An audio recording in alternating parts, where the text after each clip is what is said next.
Assalamualaikum warahmatullahi wabarakatuh. Yang terhormat Ibu Putri Kurnia Handayani MKom, selaku dosen pengampu mata kuliah Sistem dan Teknologi Informasi. Kami di sini akan mempresentasikan makalah kami yang berjudul Expert System atau Sistem Pakar.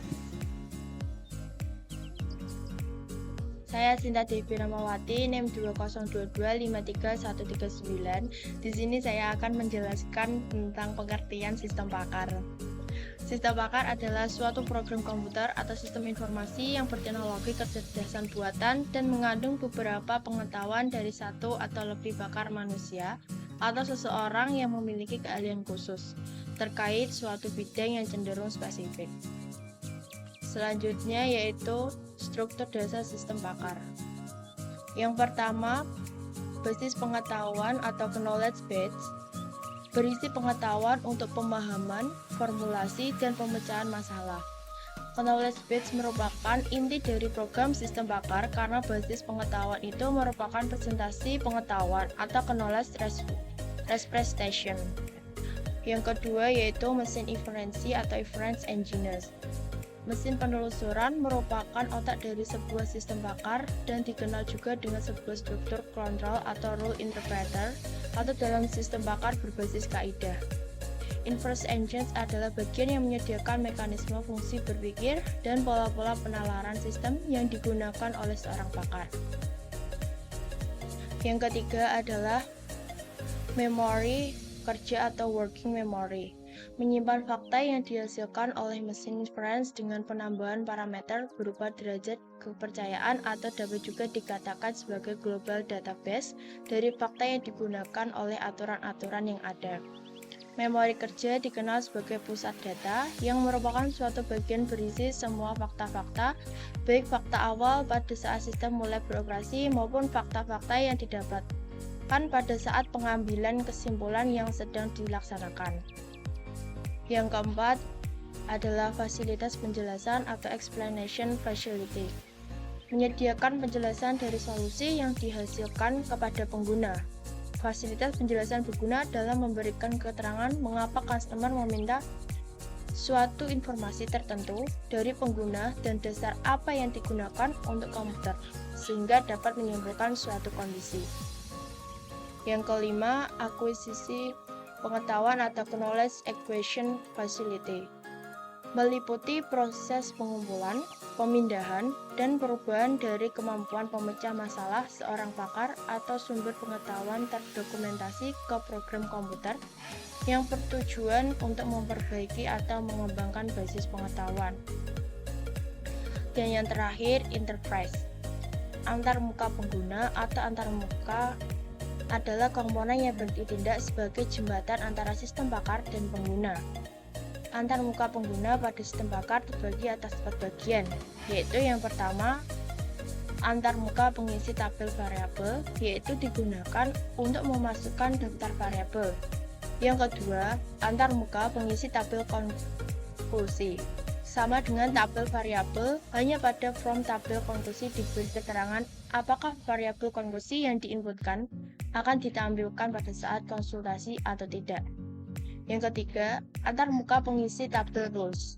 Digunakan untuk memasukkan basis pengetahuan dengan menggunakan data variabel dan konklusi yang diisikan melalui antarmuka pengisi tabel, variabel, dan tabel konklusi. Dan keempat, antarmuka tanya jawab. Dilakukan proses hanya tanya jawab antara program dan pemakai.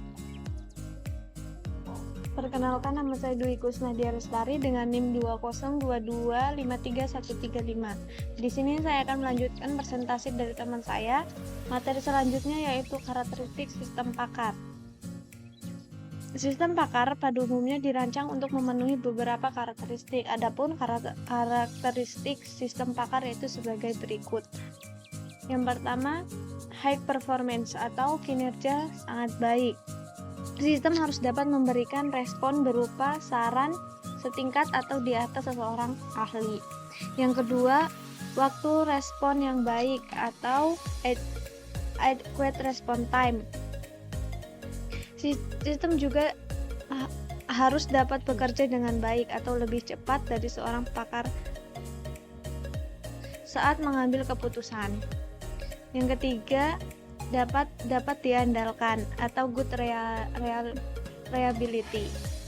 Sistem harus dapat diandalkan dan tidak mudah rusak atau crash. Yang keempat, dapat dipahami atau understandable. Sistem harus mampu menjelaskan langkah-langkah penalaran yang dilakukan seperti seorang pakar. Karakteristik sistem pakar yang terakhir yaitu fleksibel. Sistem harus menyediakan mekanisme untuk menambah, mengubah, dan menghapus pengetahuan. Selanjutnya ada metode sistem pakar. Ada beberapa penggunaan sistem pakar, diantaranya sebagai berikut. Pertama, AHP atau Analytical Heuristic Process. AHP adalah metode yang menerapkan sistem pakar untuk dapat mengambil keputusan dengan membandingkan beberapa pasangan dan kriteria variabel. Yang kedua, breadth first search. Breadth first search adalah algoritma yang mencari data secara luas atau ekstensif dalam suatu sistem subjek. Yang ketiga, BFS, Best First Search. Best First Search, metode Best First Search merupakan hasil kombinasi antara metode DFS dan Best First Search, sehingga sistem pakar dapat menampilkan tampilan output dari hasil analisis variabel yang telah diproses sebelumnya. Yang keempat, Depth First Search. Metode DFS merupakan sistem pakar di mana algoritma yang digunakan merupakan proses penelusuran menggunakan struktur pohon atau graf dan didasarkan pada tingkat kedalaman data. Yang kelima, penelusuran ke depan atau forward chaining. Forward chaining merupakan teknik penalaran yang termasuk dalam sistem pakar yang dimulai dengan proses pencarian fakta di mana fakta tersebut digunakan untuk menguji nilai suatu kebenaran terhadap hipotesis yang dikembangkan. Dan metode sistem pakar yang terakhir itu penelusuran ke belakang atau backward chaining. Backward chaining adalah kebalikan dari forward chaining, di mana metode ini melakukan pelacakan sistem keputusan dimulai dari tahap menarik kesimpulan pada sebuah titik penalaran. Sekian itu materi yang bisa saya sampaikan. Selanjutnya saya berikan kepada teman saya. Perkenalkan, nama saya Kholifa Tunisa, NIM 2022-53148. Di sini saya akan melanjutkan materi yang disampaikan oleh teman saya. Klasifikasi sistem pakar berdasarkan kegunaannya meliputi yang pertama ada diagnosis. Diagnosis dibuat untuk menyimpulkan dari kesalahan sistem berdasarkan gejalanya. Yang kedua ada pengajaran. Pengajaran ini digunakan oleh seorang pengajar mulai dari SD sampai dengan perguruan tinggi dan dibuat untuk mendiagnosa apa penyebab kekurangan, kemudian memberikan cara untuk memperbaikinya. Yang ketiga ada interpretasi, digunakan untuk menganalisa data yang tidak lengkap.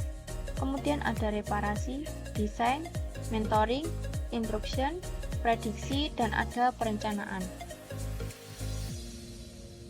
Kemudian orang-orang yang terlibat dalam sistem pakar meliputi yang pertama ada pakar atau domain expert, merupakan seorang yang ahli dalam penyelesaian masalah sistem.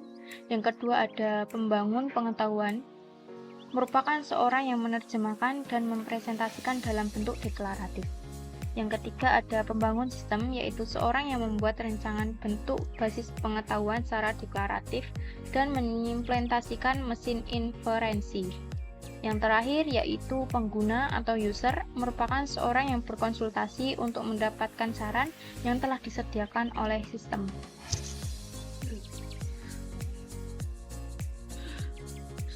Saya Perdana Mirajul Fala, NIM 2022-53141. Di sini saya akan menjelaskan tentang perbedaan sistem konvensional dengan sistem pakar.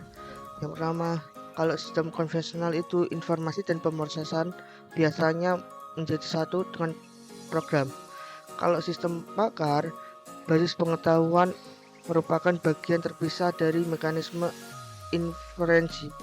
Kedua, sistem konvensional biasanya tidak terlalu menjelaskan alasan mengapa suatu masukan data diperlukan atau bagaimana suatu keluaran diperoleh. Kalau sistem pakar, penjelasan adalah bagian terpenting dari sistem pakar. Ketiga, sistem konvensional mengubah aturan cukup sulit. Kalau sistem pakar, perubahan aturan dapat dilakukan dengan mudah. Yang keempat, sistem konvensional sistemnya hanya akan beroperasi jika sistem tersebut sudah lengkap. Kalau sistem pakar, sistem dapat beroperasi hanya dengan beberapa aturan saja. Kelima, sistem konvensional eksekusi dilakukan langkah demi langkah. Kalau sistem pakar, eksekusi program dilakukan pada semua basis pengetahuan. Keenam, sistem konvensional menggunakan data. Kalau sistem pakar menggunakan pengetahuan si pakar. Yang terakhir, yang perbedaan terakhir, sistem konvensional tujuan utama penggunaannya adalah efisiensi. Kalau sistem pakar, tujuan utama penggunaannya adalah efektivitas. Selanjutnya, saya akan menjelaskan tentang manfaat dan kegunaan. Pertama, memungkinkan orang bisa untuk melakukan pekerjaan pakar. Kedua, dapat melakukan proses secara otomatis berulang-ulang. Yang ketiga, menyimpan pengetahuan dan keahlian para pakar. Keempat, dapat mencari dan memelihara pengetahuan pakar, khususnya mengandung keterampilan langka. Selanjutnya, mampu beroperasi di lingkungan yang berbahaya. Lanjut, mampu bekerja dengan informasi yang tidak lengkap dan pasti. Selanjutnya, tidak memerlukan biaya jika tidak digunakan. Yang terakhir, dapat digandakan atau diperbanyak sesuai kebutuhan dengan waktu sesingkat mungkin dan biaya serendah mungkin. Itu saja yang bisa saya jelaskan. Materi selanjutnya akan disampaikan oleh teman saya. Perkenalkan, nama saya Alfiana Sofita Mahendra, NIM 2022534146. Saya di sini mau mempresentasikan contoh penerapan spread system. Berikut ini terdapat beberapa contoh program yang menerapkan sistem pakar, yaitu Dendral. Dendral aplikasi untuk mengidentifikasi struktur molekul pada campuran kimia yang tidak dikenal. Micin merupakan software yang dibangun untuk mendiagnosis berbagai jenis penyakit. Prospektor, aplikasi yang digunakan dalam geologi untuk membantu mencari dan menemukan deposit. XCON dan Excel merupakan software digunakan untuk mengkonfigurasi sistem komputer besar. Folio membantu memberikan keputusan bagi seorang manajer dalam hal stok, broker, dan investasi. Shopee bermanfaat untuk menganalisis sirkuit elektronik. Yang terakhir adalah Delta, membantu pemberian solusi pemeliharaan lokomotif listrik diesel.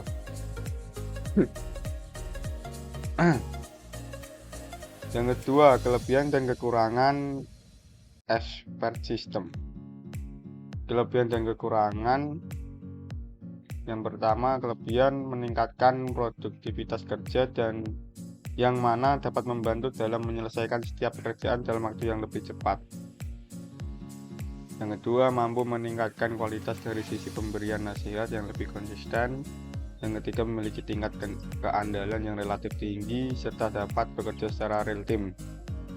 Kekurangannya, satu, terdapat kendala dalam mendapatkan pengalaman atau insight baru yang menggunakan berbagai pendekatan yang dimiliki oleh pakar. Yang kedua, di dalam proses pembuatan pakar sendiri memerlukan biaya yang besar dengan tetap memperhatikan faktor kualitas dari pengetahuan yang dihasilkan. Yang ketiga, hasil tingkat evaluasi dari expert system tidaklah bernilai kebenaran mutlak 100%.